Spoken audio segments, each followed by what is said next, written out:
গণতান্ত্রিক উত্তরণের দীর্ঘ আন্দোলন সংগ্রামের পথ পেরিয়ে ত্রয়োদশ জাতীয় সংসদ নির্বাচনের দ্বারপ্রান্তে দেশ। দুঃসময়ে যুগপৎ আন্দোলনের শরিকদের সঙ্গে আসন ভাগাভাগি নিয়ে বিড়ম্বনায় দেশের বৃহৎ রাজনৈতিক দল বিএনপি। সেই সঙ্গে প্রায় সব আসনেই নিজেদের একাধিক প্রার্থী থাকায় বিপাকে দলটি।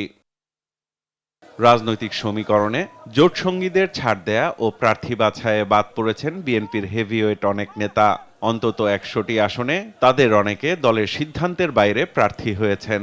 একজন রাজনীতিবিদ যখন মানুষের কাছ থেকে তার ফল পাওয়া শুরু করে, তখন আর দল তাকে এন্ডোর্স করলো কিনা তাতে কিছু যায় আসে না। আপনারা বলেন, একটা ইউনিয়নের একজন প্রার্থী কি আরেকটা ইউনিয়নে চেয়ারম্যান হতে গেলে দাঁড়াইলে তাকে কেউ চেয়ারম্যান ভোট দিবে? বিদ্রোহীরা বলছেন, তৃণমূলের চাওয়ায় প্রার্থী হলেও দলের নীতি আদর্শই ধারণ করেন তারা। নির্বাচন থেকে সরে যাওয়ার কোনো সুযোগ নাই, কারণ যদি আমরা নির্বাচন থেকে সরে যাই, কারণ এই অঞ্চলের মানুষই কিন্তু আমার জানাজা পড়বে, এই অঞ্চলের মানুষই কিন্তু আমাদের সাথে আমাকে জীবনের শেষ দিন পর্যন্ত থাকতে হবে। তবে দলীয় সিদ্ধান্তের বাইরে অবস্থান নেয় এরই মধ্যে কয়েকজনকে দল থেকে বহিষ্কারের মতো কঠোর সিদ্ধান্ত নিয়েছে বিএনপি। অ্যান্টি স্লিপার টেকনোলজি ও সফট টেক্সচার টাইল, নরম ঘাসের স্পর্শ, সাপোর্ট গ্রাস ম্যাট, নান্দনিকতার ছোঁয়া। সদস্য পদ বাতিল সহ কঠোর ব্যবস্থা নেয়াকে সমস্যার সমাধান মনে করেন না অনেক নেতা।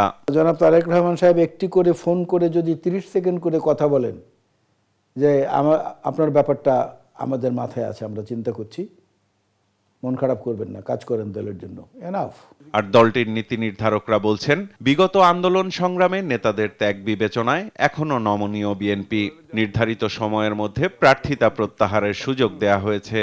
অনেকে শেষ পর্যন্ত প্রতিযোগিতায় থাকতে চাইতো, ওরা চেষ্টা করছে, ঠিক আছে, অসুবিধা কি? এদেরও তো অবদান আছে দলের জন্য। সেটা তো তারপর সব মনোনয়ন প্রক্রিয়া যখন শেষ হয়ে যাবে, তারপর আমরা দেখি কি হয়। এরপরে যদি কেউ থাকে সেটা দল সিদ্ধান্ত নেবে। যুগপৎ আন্দোলনের শরিকদের সাথে আমাদের একটা কমিটমেন্ট ছিল যে আমরা জাতীয় সরকার গঠন করব। নির্বাচনের কমিটমেন্ট ছিল না, যেহেতু তারা নির্বাচন করতে চায়, সেই জন্য তাদের সাথে সমঝোতা করে কিছু আমরা সিট ছেড়ে দিয়েছি, যদিও ওই সিটগুলো আমাদের বিএনপির একবারে জেতা সিট। এমন নেতাকেও আমরা বাদ দিয়েছি যে নাকি এক্সপেল করেছি আমরা, যে নাকি যার 500টা মামলা আছে। 12 ফেব্রুয়ারির নির্বাচন সামনে রেখে প্রার্থিতা প্রত্যাহারের শেষ দিন 20 জানুয়ারি। সব জায়গায় ধানের শীষ আছে।